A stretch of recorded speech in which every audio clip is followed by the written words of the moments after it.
Ronald Garnett. Welcome to Your Financial Solutions. We have a great show for you today. Please stay tuned.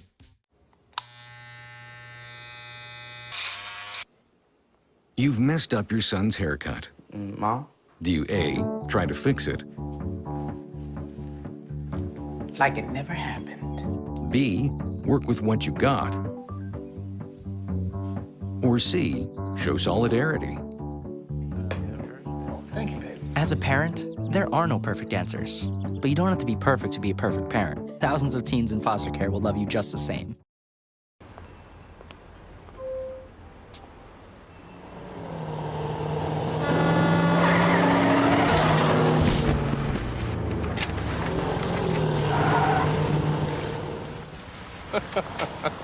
This can't be happening. This can't be happening. Of course it's not happening. Armored car. Listen, having money isn't about luck. Make your own coffee, save $1,000 a year. Feed me. Feed the pig.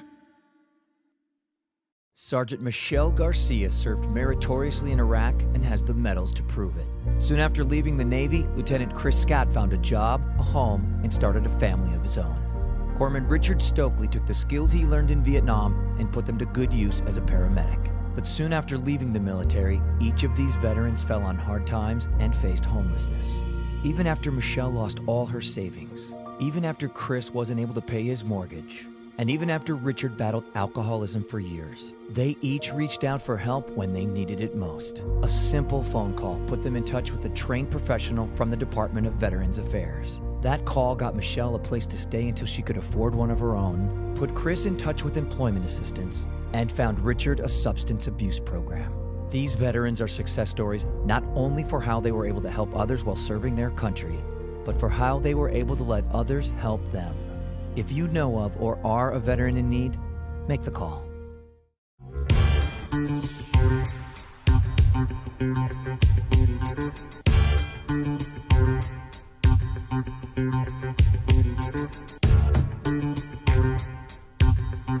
Welcome back.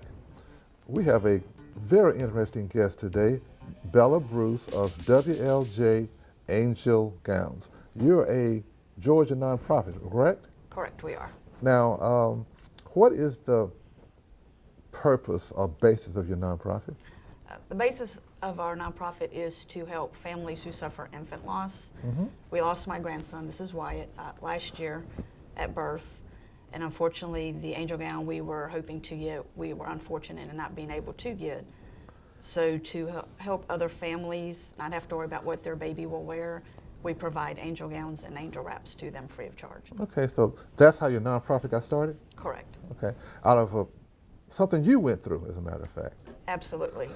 The last place a family wants to go to look for something for their baby to wear in a situation like ours is a baby store. You know, and if we can help one family not have to worry about that, then it makes it all worthwhile. Okay, where did your gowns come from? We create our gowns from donated wedding gowns and formal dresses that we receive all over the United States. And then I have a team of seamstresses who transform them into angel gowns and angel wraps. And here are two of the angel gowns. Okay, show them to us, please. That I brought today. Okay. And these are made from wedding gowns. We do colored gowns also because not everybody wants a white gown, even though white is the traditional. Okay. And how do people find you? I know about your service, for a matter of fact. We are all over social media, which has been great revenue for us. We're on our Facebook, Instagram, Pinterest, Twitter, and we also have a website that we can be located on that way. We do special events all over the CSRA. Talk shows like yours, radio shows, any avenue that we can get our name out there so we can help as many families as possible. Okay, do families contact you or do you contact them? It can go both ways. Generally the family will contact us, but if we know a family that needs our services, then we'll reach out to them and leave it up to them if they would like, you know, a gown from us. I know we were talking earlier about how losing a child in miscarriage or at birth is kind of different from where a child is, say, born 1, 2, 3 years old, is that the family is just as devastated, but the reaction that people have is different.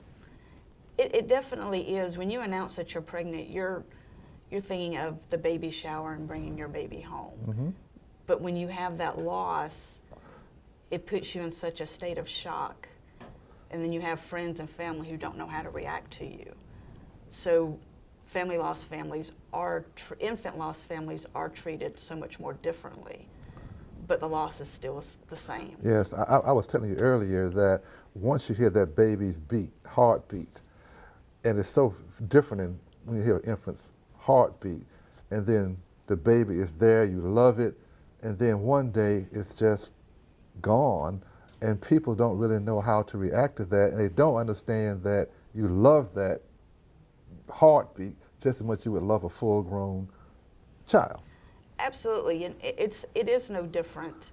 The only difference is we don't get to bring our babies home. We don't get to spend time with our babies. We don't get to see our babies grow up and the first walk and tooth and crawl and laugh. Okay.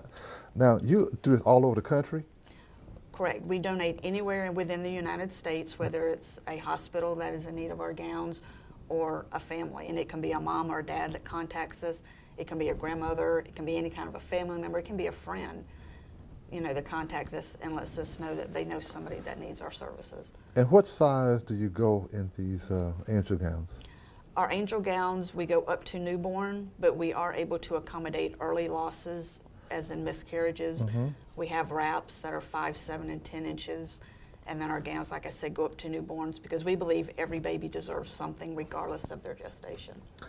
Now, when you talk to the parents or family members, do they actually ask for counseling with you or talk to you about these situations? They do talk to us about it. Unfortunately, we've not found any kind of a counseling group in our area for infant loss. So we make sure we leave the lines of communication open for that family because we've been through it. And we help the best that we can. I have a friend who's trying to start up an infant loss support group, but we're having trouble finding some place to hold it. But we want people to know that we are here for them. My daughter talks to the moms, and the dads. I talk with the grandparents, the aunts, the uncles, the friends, the family. Whatever we can do to help them through that process, because that's not something that we received when we lost Wyatt. Okay, I understand that. Now, you are a Georgia nonprofit, correct? Correct.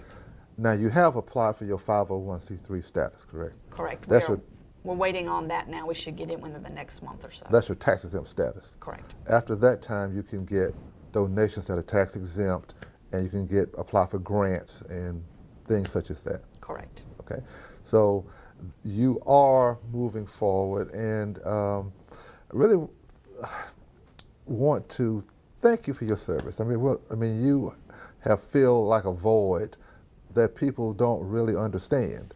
Is a hurt and a pain that doesn't really go away. It's always there, and you have addressed the real need in this community. Thank you. And we want people to understand that our loss is just as great as somebody else's loss, whether it's a mother, a father, an aunt, an uncle. Our loss is just as great as theirs. And we just want people to know, we just don't avoid us, talk to us. We want to talk about Wyatt. We want to, people to know he was here. He lived for only 2 hours and 10 minutes, but he's just a part of our lives as my other grandchildren are. And when people don't acknowledge our children, it makes us feel like they don't even think that they even existed. And they did. Yes, they did. All right. Thank you so much, Bella, for being here and enlightening us about your wonderful group. Thank you. You're welcome. And we'll be right back.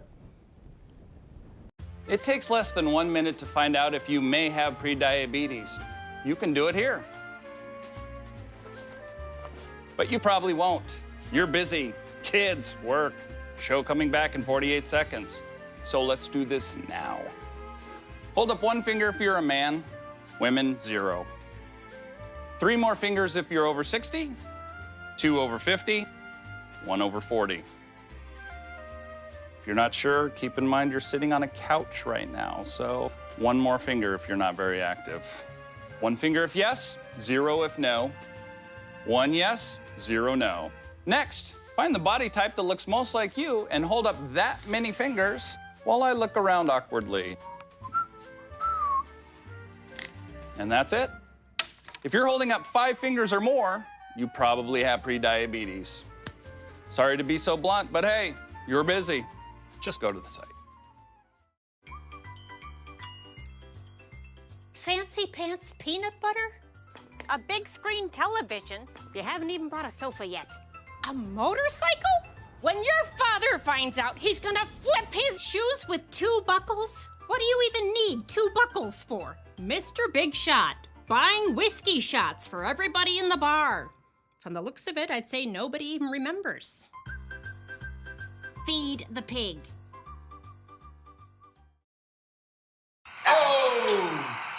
Checking your fantasy league? Nah, just my 401k statement.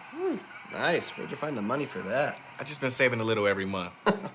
I can't seem to save anything. Well, what about all this? What about the money you're spending? What money? It's gone before I can get my hands on it. I got a pizza for a Todd. Hey, can somebody spot me? When it comes to financial stability, don't get left behind. It's 547. Get tools and tips for saving at feedthepig.org.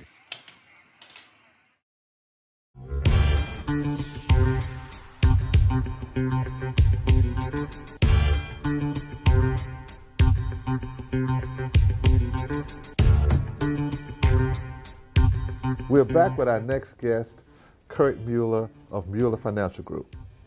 It's great to be here. Thanks for having me. Great to have you here. Now, Kurt, you are a person with many hats. You sell insurance with Nationwide Insurance? Northwestern Mutual. Northwestern Mutual? That's correct. Northwestern Mutual. And you also are I think it's CLU, something? Correct. Chartered Life Underwriter. Okay, what is that? Because I see it all the time, but I never know what it means. Well, on the insurance side of the business, when we talk about financial planning, the CLU designation is the gold standard for the insurance side of financial planning. And on the investment side, we talk more about the CHFC or the CFP, which are both goals of mine down the road as I progress in my career. Okay. Now, what I want to talk to you about a little bit is financial planning. And what do you offer to someone who is looking, say, well, I want to start a business, I am in business, and I want to provide for my future to make my business successful and to grow? It's a great question. For business owners specifically, particularly startups, I provide the guidance that they need to actively work down that roadmap of items that are ultimately going to help them succeed. So because I don't charge a fee, I believe in building strong relationships with really good people and helping them to the point, essentially growing them from an acorn to an oak tree. So with a startup company, a lot of times there's a lot of things being thrown at that business owner that they're just not really sure what to do. And so it's simple things like getting a business plan done, getting an operating agreement in place. If there's a partnership, it's some sort of a buy-sell agreement. So it's laying the groundwork. You know, I like to think of it in terms of the game of football. I used to play football in high school, and the two-a-days, we all used to groan about doing two-a-day practices, and the very first thing we would do as offensive linemen is work on the three-point stance. Nobody wanted to work on that because that was the fundamental things. And so with startups, it's getting those fundamentals in place so that we can ultimately guarantee their success long term. Okay. And if you have a business that's already established, do you help them create growth in that business? There's no question about it. I'm a business owner myself. I've got 3 full-time staff people, and so I have a unique ability to relate to a business owner when it comes to overhead expenses, when it comes to profit and loss statements. I routinely evaluate profit and loss statements for the businesses that have been around for 20 or 30 years. But the biggest concern for a business that's been around that long is how do they successfully transition out of the business and turn that very illiquid asset, which is business interest, into a stream of income down the road. Because by and large, most business owners use a business as their 401k or retirement account. I understand that. Do you have an answer for this scenario? I know a lot of business owners who have been in business and successful, but then it comes that they have maybe like a child who works in the business, has finished college, going to business, but the owner wants to retire and he wants to maybe transition to his heirs or his child to take over. Do you help with that scenario too? I absolutely do. Sometimes it's just simply providing guidance and talking them through several different scenarios. At the end of the day, my job is to help that business owner, help that individual become better off financially, period. Whether they implement any products with me or not, that's not really the point. It's to get them to think about things that they probably don't think about. But in the situation of a child taking over a business, it always helps to have a plan B, because sometimes life throws curveballs. Sometimes the universe doesn't work out the way that it should. I understand. And the last thing you want to do as a business owner is be stuck with a valuable business but no buyer. Because now you've got an asset that you can't turn into a stream of income, which ultimately means you can't walk away. Yeah, I have known businesses who have been in that situations where a owner had a successful business and had a lot of employees, but he didn't really take the step of really quantifying who owned what. He passed through unexpectedly, and employees were saying, well, no, this is my property. That is my property. And that was a real problem with ownership and transitioning to his family, as a matter of fact. They lost a lot of assets just because they didn't have somebody like you, helping them in that transition process. Well, you hit the nail right on the head. One of the biggest issues that we see is exactly what you're talking about. And let's face it, there's never a good time to talk about any of this. And the challenging thing that I face in my business is getting people to actively think about these things and put plans in place so that we are proactive and not reactive. In a situation like that, it's simply a matter of good record keeping. So it does take some effort on the part of the business owner to make sure that's done correctly, but it also takes effective communication with the employees so that they know what's going on. And if you really look at the workforce as a whole in this country, most people are employed by small business, not big business. Yeah, I understand that. I was doing some research, and I found that I think most people are employed in businesses that have 10 or fewer employees. And that is how most Americans work. Most Americans work in a small business. And I was looking at some statistics that said that there are less than 1,000 businesses that employ 10,000 employees or more.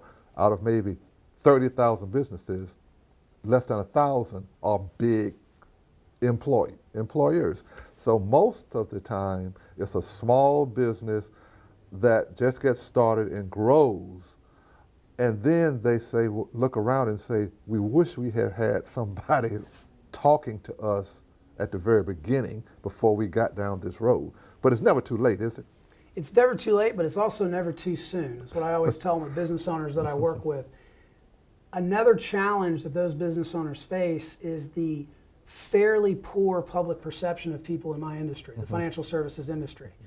Our industry is known, unfortunately, by and large, because we are transactional based. In other words, we push product. Most people in my position are going to push insurance or push investments. I take a little bit different approach. I'm more focused on building that relationship and making sure that I understand all the facets of that business owner's plan and what they are trying to do. If they have key employees, if they have family in the business that may take over the business, how do we do that tax efficiently? If they've got retention issues, in other words, if some of their key employees are getting poached by competition, if they've got tax problems, some of the senior businesses do have fairly large tax liabilities that we address now, middle of the year, versus trying to address at the end of December. So it's taking that proactive approach, but getting people to understand that if you take a different approach, everything seems to work better versus being very transactional. And that's what I try to avoid. I understand that. In my firm, we write business plans. And so many times in talking with my clients and doing a business plan, they have no idea what goes into it. And most of the time, their preconceived notions are all wrong about how they're going to run the business, how much money it takes to start a business. That is very off in a number of cases. Do you find that to be true? Absolutely, almost on a daily basis. Again, it goes back to when a business owner starts a business, the first thing that the very most important thing that they're focused on is to generate revenue. And as their business grows, they get more and more and more wrapped up in it. And so a lot of these things get left by the wayside. If they've got a strategic partner, like someone like myself or someone else in the financial services industry, to hold them accountable, that's the key. So I don't really do anything, I don't have any product, whether it's investments or insurance, that's different than anyone else. The difference, though, is that I tell people what they need to hear, not what they want to hear, and I hold them accountable. Now, having said that, if I care more than that business owner about the future success of their business, then there's a problem. It's likely that business will not succeed if I care more about it than they do. Okay. Well, that's something that I've been working with for years, because I started my business writing business plans. Then I went on into financing of businesses. But business owners have to sit down and ask hard questions and uncomfortable questions that you have to answer. And with what you do is a real big asset, because a business owner needs to know what are the answers to these uncomfortable questions, the questions I don't want to think about. What happens if I get disabled? What happens if I pass away? What happens if there's some kind of catastrophic thing that happens to me? How do I plan for that? That's exactly right. And another issue that we see is the advisors they may be working with, whether it's a CPA or an estate attorney, oftentimes don't really have a good idea of how to implement those strategies. They also tend to shy away from advising versus what I see a lot of is they present options and let the client decide. I think that's the wrong approach. I think that part of our job as professionals is to advise those clients on what they need to do and why they need to do it. And being a business owner myself and working with a lot of other business owners, it allows me to help them better understand what they may be thinking about 10, 15, 20 years down the road. So it's going back to a question previously, it really is never too soon and it's never too late to start thinking about these things, but you have to put it in writing. You have to put it on paper, because it's not a plan. I think Jimmy Johnson of the Dallas Cowboys said back in the 80s, it's not a plan if it's not written down. You got to put it on paper, and then you've got to have somebody that's going to hold you accountable to that. Someone that you can call at 9 o'clock on a Friday night to help answer some of those questions. That is something that I do that no one else does. Well, that's really good to hear, because as a business owner myself, you have those long sleepless nights where you wake up in the morning and say, well, what about this? And you get a cup of coffee at 3 o'clock in the morning, and you say, well, I need to talk to somebody about this maybe on next, so I can get out my mind that Saturday morning. And as I said many times before, you really want to have somebody who cares about you and is not trying to sell you something all the time. You're exactly right. I've seen so many cases of business owners that were sold things that they shouldn't have been sold. And unfortunately, we have to come in and try to undo some of that. So again, it always goes back to the plan. If you build a strong relationship, you understand their needs, understand their objectives, then the solutions that I recommend are actually very easy. So usually that plan will dictate exactly what we're recommending. Okay. Well, thanks, Kurt, for being here. I really appreciate you. Really gave us some great Absolutely. information. Now, how can we find you? You can call my cell phone, 803-671-8792, or you can send me an email at Kurt.Mueller, spelled M-U-E-L-L-E-R, @nm.com. All right, thank you. And we'll be right back.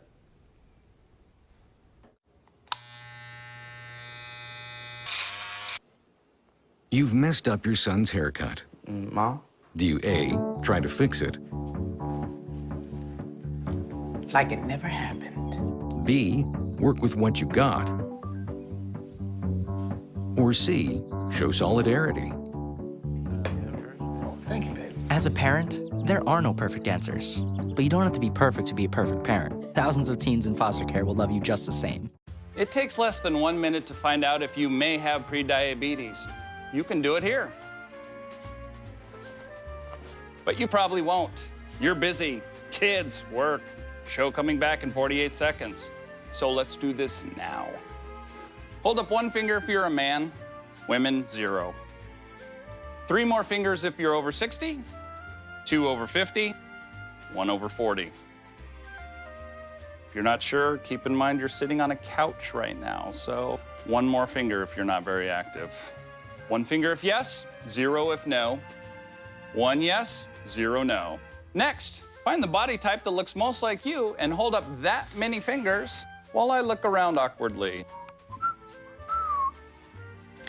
And that's it.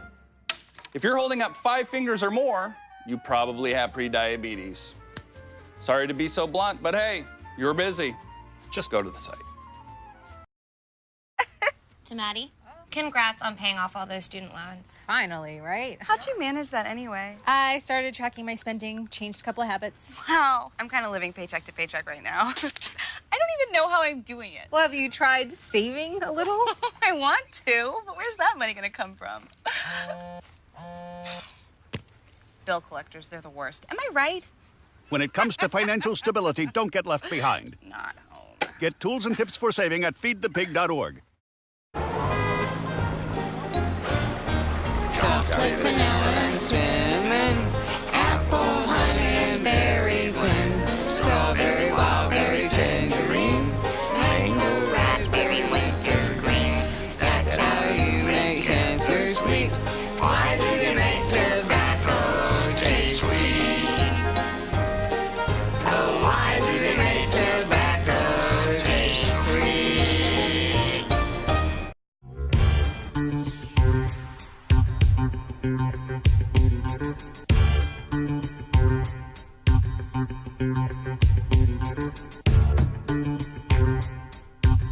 Thank you for being with us today. I want to thank our guests for being with us. Please stay tuned for our next show. This is Ronald Garnett at Your Financial Solutions.